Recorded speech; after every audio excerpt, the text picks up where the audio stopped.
تاکہ ہمارے ویڈیوز آپ تک سب سے پہلے پہنچے۔ ایک بات یہاں یاد آتی ہے، دو بزرگوں میں ولیوں میں آپس میں دوستی تھی۔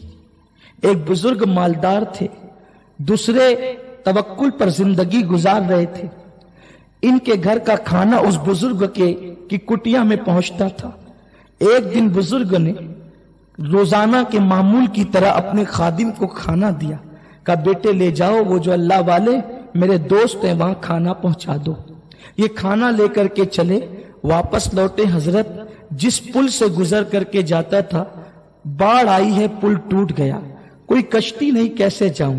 کہا بیٹے جانا، دریا سے کہنا کہ جس نے ساری زندگی کبھی اپنی بیوی کو ہاتھ نہیں لگایا اس بندے نے مجھے بھیجا ہے، مجھے دریا راستہ دے۔ یہ مرید خادم سچے لوگ تھے، آج کل کے جیسے لوگ نہیں، اس لیے کہ آج کل کے لوگوں کا حال تو یہ ہے، اس نے یہ کہہ دیا تو بھی ہاں، اس نے یہ کہہ دیا تو بھی ہاں۔ کسی بزرگ سے ہم نے سنا تھا، فرماتے ہیں آج کل کے لوگوں کا حال یہ ہے، گائے بچہ دیتی ہے ہاں، بیل بھی دیتا ہے ہاں، گائے دودھ دیتی ہے ہاں، بیل بھی دیتا ہے ہاں، یہ حال ہے لوگوں کا۔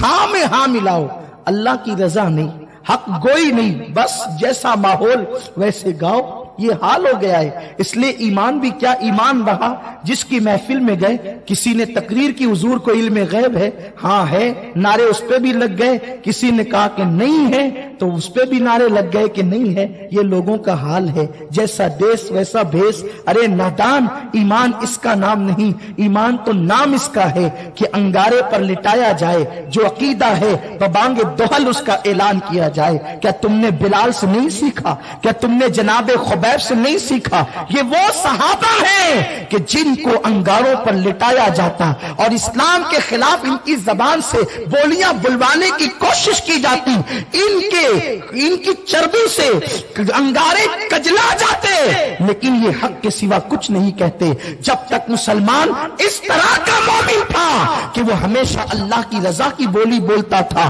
رسول پاک کی رضا کی بولی بولتا تھا، اس کی نگاہیں اٹھتی تھی تو اللہ اکبر، لوگوں کی تقدیریں بدل جاتی تھی۔ اور آج کے مسلمان کا حال یہ ہے، 4 بار بھی استسقا پڑے تو بارش کا نزول نہیں ہوتا، اس لیے کہ ایمان میں وہ پختگی نہ رہی، ایمان کے اندر وہ پختگی نہ رہی۔ اسی لیے تو اقبال نے کہا ہے کہ وہ نہ عشق میں رہی گرمیاں، نہ وہ عشق میں رہی گرمیاں، اور نہ وہ شوق میں رہی سوزیاں، نہ تو غزنوی میں تڑپ رہی، نہ تو خم ہے زلف ایاز میں۔ کچھ نہیں ہے الا ماشاءاللہ۔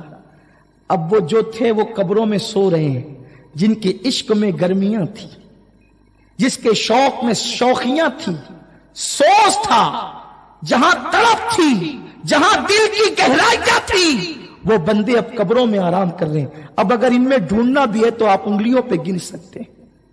مسلمانوں یقین پیدا کرو، اور جب تک یقین پیدا نہیں ہوگا اس وقت تک ایمان کی لذت اور حلاوت نہیں پا سکتے۔ تو میرے پیارے آقا صلی اللہ علیہ وسلم کے دیوانوں، وہ خادم اور مرید سچا تھا۔ پیر نے کہا جا کر دریا سے کہنا جس نے ساری زندگی اپنی بیوی کو ہاتھ نہ لگایا، اس نے کہا یا میرے راستہ دے دے۔ سوچا تو تھوڑی دیر کے لیے، میرے پیر نے اتنا بڑا جھوٹ زندگی کا بولا، 4 5 بچے گھر میں پل رہے ہیں اور کہتا کہ بیوی کو ہاتھ نہیں لگایا، لیکن دریا کے پاس کھڑے ہو کے کہا او دریا راستہ دے۔ اس نے بھیجا ہے جس نے پوری زندگی اپنی بیوی کو ہاتھ نہیں لگایا۔ دریا 2 حصوں میں تقسیم ہوا، وہ گزر گئے، جا کے ان کے دوست کو کھانا دیا، پورا کھانا وہ کھا گئے، اللہ کا شکر ادا کیا۔ کہا ادھر سے تو یہ بول کے آیا تھا، ادھر سے کیا بول کے جاؤں؟ تو کہا کہ بیٹے جا کے کہنا جس نے ساری زندگی کبھی ایک لقمہ نہیں کھایا اس نے مجھے بھیجا ہے، مجھے راستہ دے۔ کہا یہ تو اس سے بڑا جھوٹ، اس لیے کہ اگر پیر نے ہاتھ نہیں لگایا بیوی کو تو دوسرے شکوک اور شبہات اور سوالات کے جوابات پیدا ہو سکتے ہیں، ان کے نہ صحیح تو کسی اور کے، اس طریقے سے کوئی معاذ اللہ کہہ سکتا ہے، لیکن یہاں تو بالکل سامنے ہے، وہاں تو غیبی پردے ہیں نسب پر، اور یہاں تو بالکل لقمے کے لقمے میرے سامنے کھایا، کھانا پورا ختم کیا، اور کہتے ایک لقمہ نہیں کھایا، اور کہا کہ حضرت یہ بول کر تو جاؤں گا لیکن مجھے اتنا بتا دیں کہ یہ تو بہرحال جھوٹ ہے۔ کہا جاؤ تو صحیح۔ وہاں جا کے کہا دریا نے رستہ دیا، گزر گئے، پیر کے پاس پہنچے، حضرت دونوں نے جھوٹ کہا، لیکن حیرت اس پر ہے کہ جھوٹوں کی بات دریا نے مانا کیسے؟ یہ معاملہ میرے سمجھ میں نہیں آیا۔ پیر نے بتایا بیٹے ہم نے اپنی بیوی کو ہاتھ اپنی نفسانی خواہش کے لیے نہیں لگایا، اس اللہ کا حکم ہے، اس کی رضا کے لیے قریب گئے، اللہ نے بچے بھی دیا، تو ہم اپنے نفس کے لیے نہیں گئے، تو اللہ کے حکم پر عمل کرتے ہوئے گئے، تو وہ بھی عبادت ہو گیا۔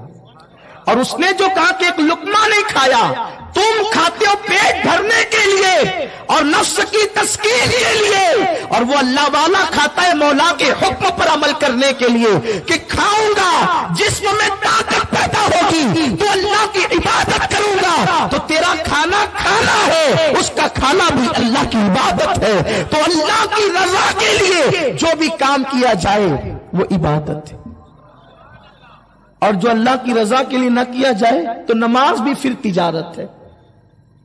عبادت اللہ کی رضا کے لیے ہے اور تجارت اپنے مقصد کے لیے ہے۔